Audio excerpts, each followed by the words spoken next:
Ngayon, ang ginagawa namin is ang niluluto yung asukal. Pinapapulot. Okay na to. Pinapapulot.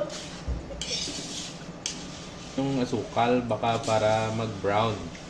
Hintayin lang natin mag-brown. I-fast forward ko yung video natin. Tunog ang asukal. Ayun o, na-adjust ko, ininaan ko konti. Kasi yung asukal mabilis masunog. Ayan Katulad ko, lumabas lang ako, nasunog ako agad. Asukal ako siguro ay. Okay guys, may naririnig kayong mga hikbi-ikbi, tumatawa. Yan sila guys. Uy, pili. Siya guys, pwede nyo nang ilunod ulit yung kaibigan, yung plastic. Buti na ako matangin po. Bisa magindi mo naman. Di ba siya palpak na imo? Hindi nga. Uy! So ito na guys, nilagay ko na yung yung mga pinirito nating saging na may apa. Ako? Para ma-incorporate yung asukal at saka yung Pero yung isang kasama namin dito, hindi na gusto yung asukal, guys. Kaya mamaya maybe hindi ito matamis. Lugag mo. Dapat ginagawa mo lang, nanay. Ah, Bayo ko lang. may mga kasama ko guys na nanonood lang guys. Tapos sa side comment. Ayun sila guys.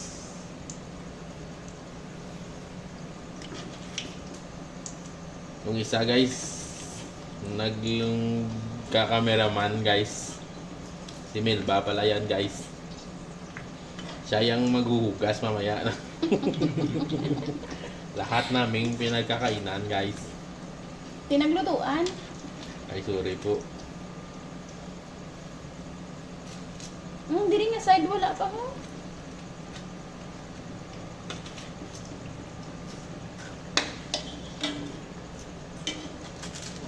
Yun ko ba Na damo di mantika. Aw, mantika. Lamay sa dadong. Kapag gawabot mo luwag.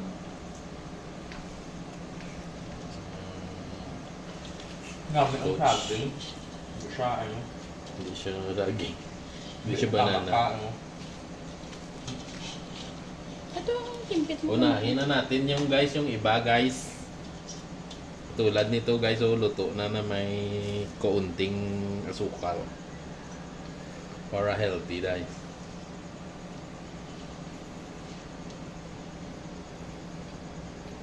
Huwag nating ipag-dikit-dikit guys kasi dumidikit ito sa ngala-ngala. Ngala.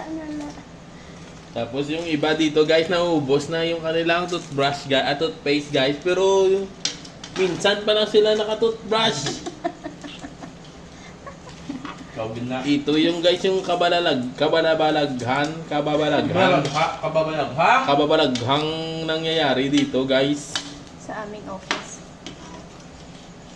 Hindi mo alam may mga... Pag bumili ka ng toothpaste guys, isang beses ka lang mag-toothbrush, ubos na yung toothpaste mo guys. Damo mo na, bot. Siyempre, 3-4 kita. Bong ano? Sila to yabay? Behind the scene baba guys. Normal lang yan. Guys, kuha